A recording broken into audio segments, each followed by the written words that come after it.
pertama itu senang dulu, senang dalam beternak. Baik itu senang dalam ternak ayam atau kambing atau semacamnya, yang pasti senang dulu dengan ternak. Nih sapi-sapinya, sapi jenis sapi Bali, ini jantan semua. Berapa bulan mas? Besar. Kurang lebih 4 bulan ya? Iya, 4-5 lah. Kurang lebih 4-5 bulan. Dulunya kecil-kecil, giras, sekarang sudah berisi. Insya Allah kalau sebesar ini lebaran haji besok yang satu ini udah bisa terjual ini. Dan ini lahan rumputnya ditanami rumput odot yang mini dan rumput odot yang supernya. Nah, kita tengok-tengok lahannya di sini mas. Tanya-tanya mas. Sudah berapa lama beternak sapi mas? Kalau dari awal udah lama. Udah lama ya. Sekali.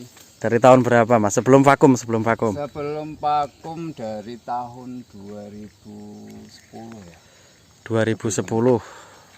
Vakum di 2019. Saya 10 sampai 19 ya. Nah, vakum berapa tahun mas?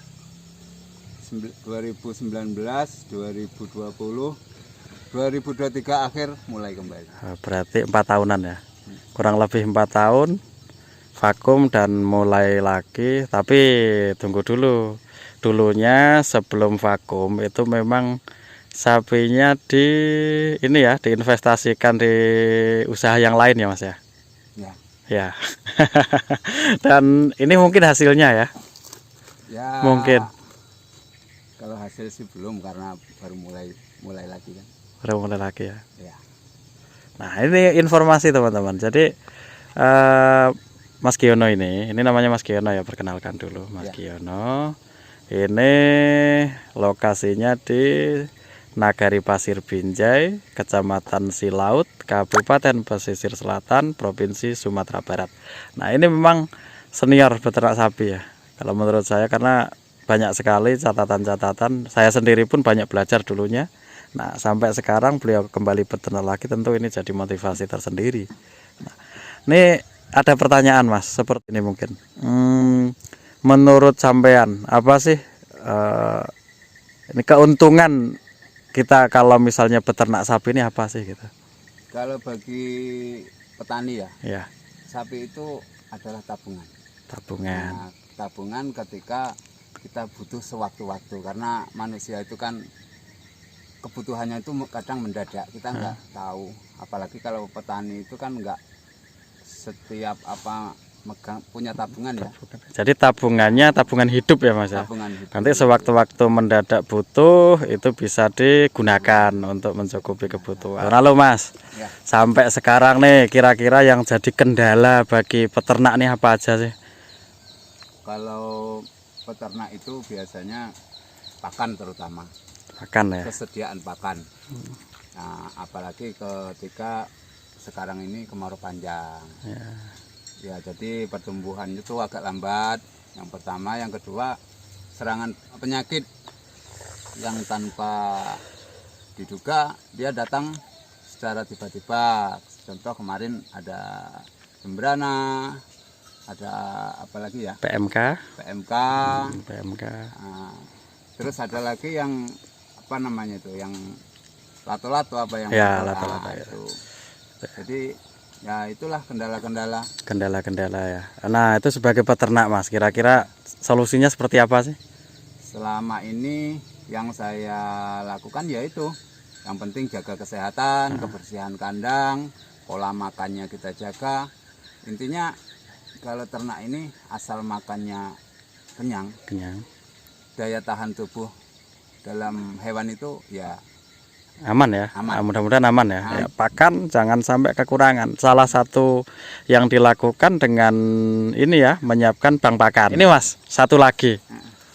Mungkin bagi kawan-kawan yang baru mau memulai beternak nih, caranya seperti apa sih mas untuk memulai di awal? Mungkin yang belum punya modal atau yang ini ya sudah punya modal takut untuk memulai. Apa yang mindset yang harus diterapkan mas? Pikiran yang diterapkan?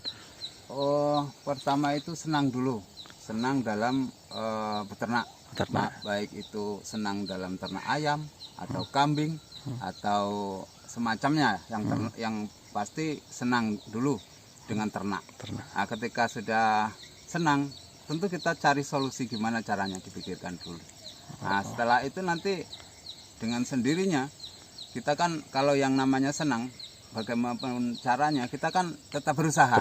Nah, nggak harus besar, tidak harus langsung berangsur-angsur. Saya ini sudah saya rencanakan setahun yang lalu. Saya akan kembali lagi ke peternakan. Itu setahun yang lalu sudah saya pikirkan apa yang harus saya lakukan dulu. Setelah itu saya siapkan lahan. Nah, lahan ini cuman 23 kali 48 meter.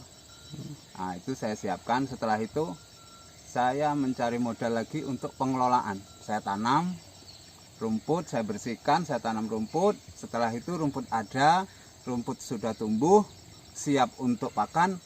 Saya pikirkan bagaimana saya mencari sapinya. Nah, setelah itu saya carilah jalan keluarnya. Untuk ke depan nih Mas, dulu kan setahu saya udah banyak sekali nih sapinya sampean dulu, udah puluhan lah, di atas 20 setahu saya pernah, ya. Nah, di atas 20 pernah. Nah sekarang mulai lagi, kira-kira nih mau ditambah lagi nantinya atau memang mau untuk hiburan aja nih? Kalau pengalaman dulu kan kita masih ini gembala ya, angon kayak gitu. Jadi lahan-lahan masih nggak seperti sekarang. Kalau dulu peternak itu masih berkurang. Jadi persediaan pakan itu masih tercukupi. Kalau sekarang peternak itu agak lumayan. Tentu perlu kita siapkan pakan. Kita takar dulu kekuatan pakan kita. Kalau pakan ini sudah mencukupi, ya kita mau nambah boleh. Nanti kalau pakan ini kira-kira belum mencukupi, bagaimana kalau mau nambah ya perlu kita pikirkan dulu bagaimana kita menambah pakannya dulu. Ya, sebenarnya awalnya kalau senang kita tetap cari solusi. Atau nantinya kita bikin pakan ini kita selasi alternatif ya, biar dia cepat tumbuhnya nanti gimana. Gimana caranya kita ngatur supaya cukup. Kalau memang toh mencukupi 2 atau 3, 4 ekor ya kekuatan kita ya segitu. Nanti kalau memang mencukupi untuk 5 ke atas ya kita usahakan. Itu ya, banyak sekali yang ini ya bisa kita petik teman-teman dari pengalaman Mas Giono. Ini memang sudah lama sekali beternak sapi. Itu Mas Giono ya. Terima kasih Mas Giono atas waktunya. Banyak pengalaman yang sudah di-share ke kita semuanya, mudah-mudahan bermanfaat. Oke teman-teman, sampai jumpa di lain waktu. Salam ngarit, salam Brilian Farm.